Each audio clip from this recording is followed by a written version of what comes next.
Welcome to another episode of Asia Unscripted.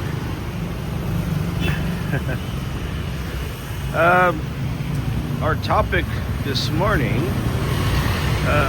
before we get to the topic, I am walking. It's about 7 a.m. rush hour. People are trying to get to where they need to get to. Work, probably. I wanted to talk about quality of life here in Asia.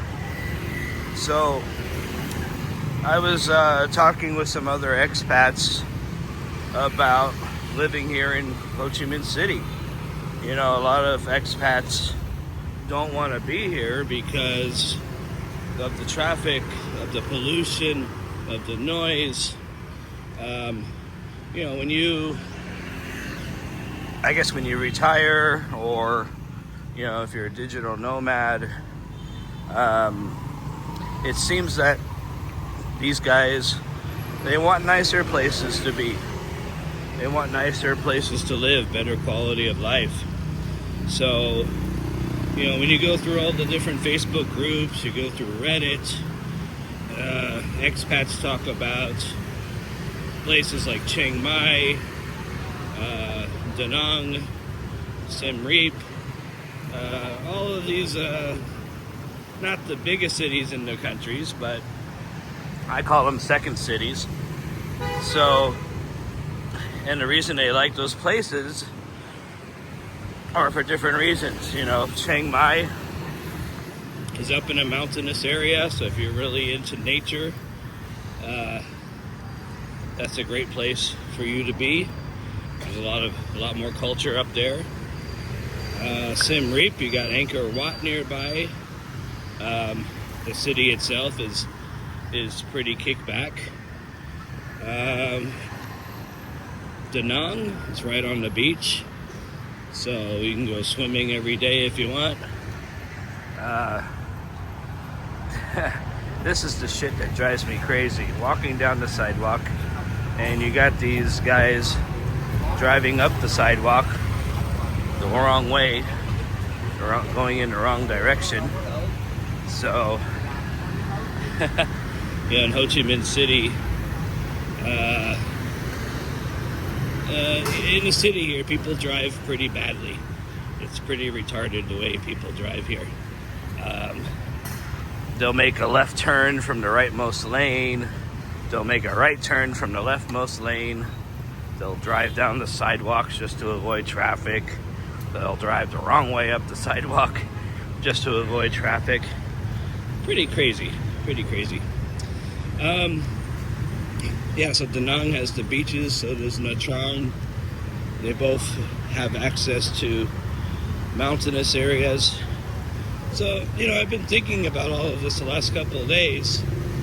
Thinking about here in Ho Chi Minh City. Do people actually choose to be in Ho Chi Minh City? I'm here because of work. So would I live here? Would I live here again if I didn't have to work? If I didn't need to make money, or if I was a digital nomad? Probably not. The pollution here is pretty bad. The traffic is pretty bad. I mean, as you can see here, the traffic is flowing, but there are no rules of the road. So you see people driving down the middle of two lanes a lot. This is what happens when bikes drive down the sidewalk. It tears up, in this case, it tears up all the bricks. Will they fix this someday? I don't know. But I've been walking down the sidewalk when a motorbike drove right past me, and I saw the bricks getting loose. They were kicking up bricks. So this is definitely a quality of life issue.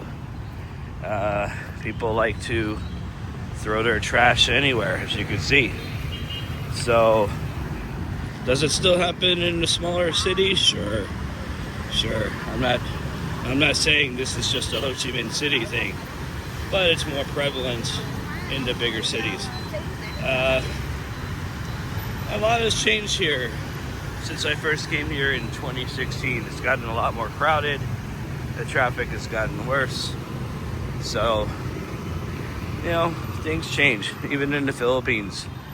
After the pandemic was over, you know, things got way more expensive. Things like dating changed a lot. So yeah, nothing stays the same. Even in places like the Philippines, which lives, you know, 30 years in the past in some places. So I just wanted to see what you guys think. You know, put a comment. You know, make a comment in the comment section. What do you prefer? Do you prefer big cities? If so, why? Do you prefer the medium-sized cities like Danang and Chiang Mai and Siem Reap? If so, why? Let's have some dialogue about it. You know, the same thing happens in the Philippines, right? Do people choose to live in Manila? Very few. I mean, when people go to the Philippines, move there, they wanna live near the ocean. Cebu's popular, Bohol, the smaller cities, Iloilo, Davao. You don't get a lot of people talking about Manila. And I'm sorry, BGC is not the real Philippines. That's just like if you're in Southern California or something. Same thing here. If you're over by Landmark 81, they got all those high-rise apartment buildings. Again, that's not, to me, that's not the real Vietnam. What you're seeing now is the real Vietnam. All the street food, all the little stores. If you go to Vin Homes, there's none of that. They restrict that. So yeah, I'm curious about what you guys think.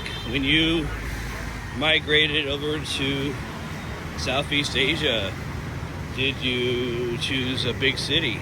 If so, why? If you chose a medium-sized city, why? Even if you chose a rural area with farmland all around, I want to know why. I'm just curious to see what other expats think. Anyways, that's it for now. Just taking a nice little morning walk. And we'll get some more videos out here in the future. So you guys take care of yourselves. Have a great weekend. And I will see you next time. This is Jason from Asia Unscripted. Take care. I'm out.